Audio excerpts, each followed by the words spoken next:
So quarter four, we are going to study the quarter four because fixed production sold for the financial year is 10,000 normal expected. Normal expected fixed production overhead for the financial year is 10,000. Normal expected productions for the year after considering the planned maintenance and normal breakdown, also considering demand, future demand of the product is 2,000 metric ton. It is considered that there are no quarterly seasonal variations, therefore no normal expected productions for the year. Each quarter is 500 MT and the fixed production overheads for the quarter are 2500. Actual productions first quarter, second quarter, third quarter given, fourth quarter given. Presuming that there are no quarterly seasonal variations, calculate the allocated fixed productions overheads for all quarters. As per India is 34, read with India is 22. Yes 2. Will the quarterly results affect the annual sales? Because First of all, இந்த கணக்கு நம்ம புரிஞ்சுக்கக்கூடியது என்னன்னு பார்த்தீங்கன்னா 34 as per India is 34 and ES2 ரெண்டு கேட்டுக்கிறாங்க. அப்போ ரெண்டுமே ஈஸியாக இருந்தாலும் பார்த்தீங்கன்னா ரொம்ப ரொம்ப ஈஸி. சரி, ஃபஸ்ட்டு நம்ம அதுக்குள்ளே போகணும். அதுக்குள்ளார இந்த எக்ஸாமில் கேட்ட விஷயத்தில் வந்து ஃபஸ்ட்டு இது வந்து பாஸ்ட் எக்ஸாம் ஜூலை 21 கேட்டுக்கிறாங்க. Okay, S. ஃபர்ஸ்ட் எடுத்தோன்னே நம்ம as per Ind AS fixed overheads divided by நார்மலா ஆக்சுவலா ஃபிக்ஸ்டு ப்ரொடக்ஷன் ஓவர்ஹெட்ஸ் தானே கேட்டுக்கலாம். அதுதான் 10,000. அந்த 10,000 நம்ம fixed overhead fixed production overhead per unit we want to fixed production overhead per unit வேணும்னா எக்ஸ்பென்சஸ் டிவைடட் பை நார்மல் ப்ரொடக்ஷனா அல்லது ஆக்சுவல் ப்ரொடக்ஷனா? நார்மல் ப்ரொடக்ஷன் இஸ் 2000 ரூபாய். எக்ஸ்பெக்டட் ப்ரொடக்ஷன் தேவைப்படுங்க, இதில் ஆக்சுவல் ப்ரொடக்ஷன். அப்போ நார்மல் ப்ரொடக்ஷன் 2000 ரூபாய், இது 1900 ரூபாய்.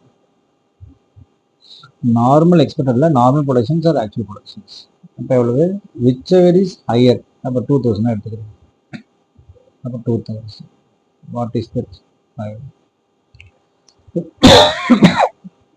So fixed production overhead is 5. இதை தான் நம்ம ஆக்சுவலோட போகணும். So we go to first quarter. We go to first quarter. First quarter எவ்வளோ நடந்துச்சு? ஆக்சுவல் எவ்வளோ நடந்துச்சுன்னு பார்க்கலாம்.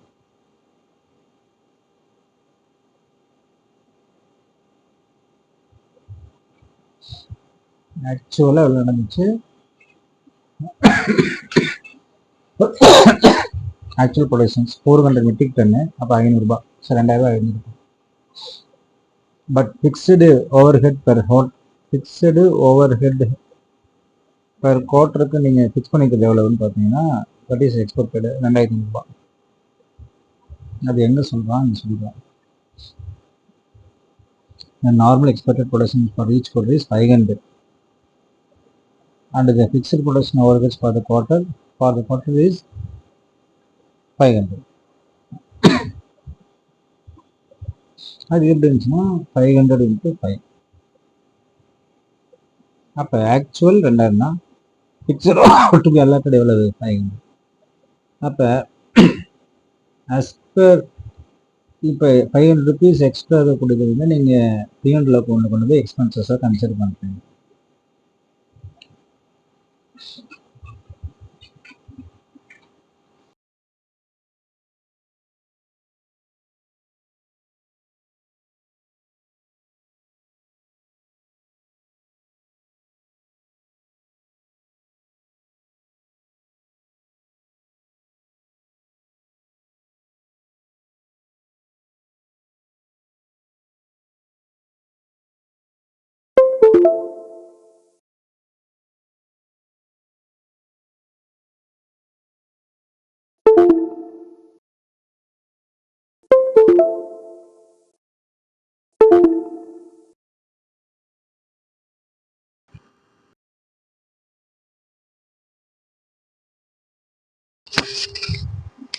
So second quarter is 600 into 5.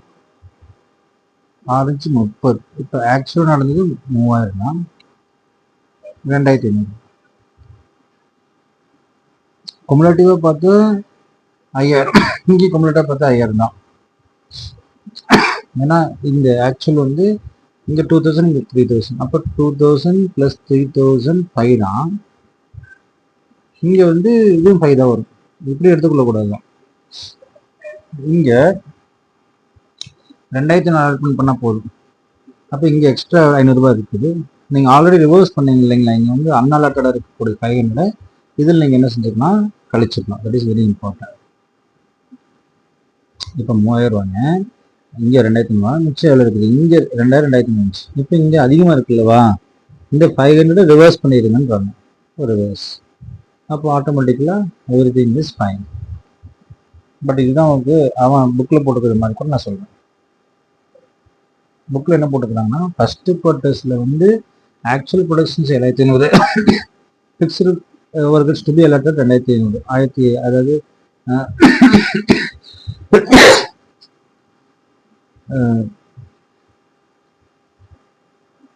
இங்கே 2000 தான் இருக்கும். அப்போ 500 எக்ஸ்பென்சஸ் இருக்கணும். ஆனால் இங்கே வரப்போ அதுலேயே வந்து பார்த்தீங்கன்னா 5000 வந்துச்சு, இங்கே 5000 வரும். பட் ஃபஸ்ட்டு இயருக்கு நீங்கள் ஆல்ரெடி 2000 தான் கொடுத்தீங்க, இங்கே 3000 இருக்குது. இங்கே 3000 வரும். ஏன்னா எப்படி 3000 6 × 500, சரி 600 × 5 3000. ஆல்ரெடி நீங்கள் 2000 அலோகேட் பண்ணிக்கிறீங்க. இப்போ இங்கே வந்து 3000 வந்துருச்சு. ஸோ இப்போ வந்து 2500 தான் வரப்போகுது. அப்போ 500 எக்ஸ்ட்ரா இருக்கும். ஆல்ரெடி நீங்கள் எல்லாம் அலோகேட் பண்ணது, இப்போ என்ன செஞ்சு அலோகேட் பண்ணிக்கலாம். That is reverse. அப்போ statement is correct. What about third quarter? Third quarter is 500. So 500 × 5, 2500. And மூணாவது குவார்ட்டருக்கு 2500 தான். ஸோ 2500. அப்போ வந்து there is no unrecovery over recovery concept இருக்கு. பெர்ஃபெக்ட். ஃபோர்த்து குவார்ட்டர் வரும்போது ஒரு குழப்பம் வரும். ஏன்னா 400 தான் வருது. இப்போ 400 × 5 2000 வரும். இங்கே 2500 இருக்கு. இங்கே என்ன இருக்கும், திருப்பி எவ்வளோதான் இருக்கும், 2500 இருக்கும். அப்போ இந்த 500 என்பது என்னது, லாபமா அப்படின்னு பார்த்தீங்கன்னா எஸ் லாபம். அதை நீங்கள் P&L அக்கௌண்ட் பண்ணால் தான் சொல்கிறேன் பாருங்க. இப்போ actual production power cuts CATS 10,000 வந்துருக்கும். ஆனால் இங்கே எடுத்தீங்கன்னா 1900க்கு எவ்வளோதான் வந்துருக்கும், 9000 தான் வந்துருக்கும். So that is 500 is unallotted fixed production power cuts fourth quarter are to be expenses of, again it is called the expenses of first collections in the statement of loss account. So another collection over which rupees 500 or expenses in statement of collection as per DAS. இந்த கணக்குல வந்து கடைசியா வரும்பொழுது different எவ்வளோன்னு பாக்குறீங்க. இங்க 1900, இங்க 2000, 100 × 5. So இந்த 500 தான் நீங்க என்ன சொன்னீங்க, எக்ஸ்பென்சஸ் ஆஃப் ஆகும்.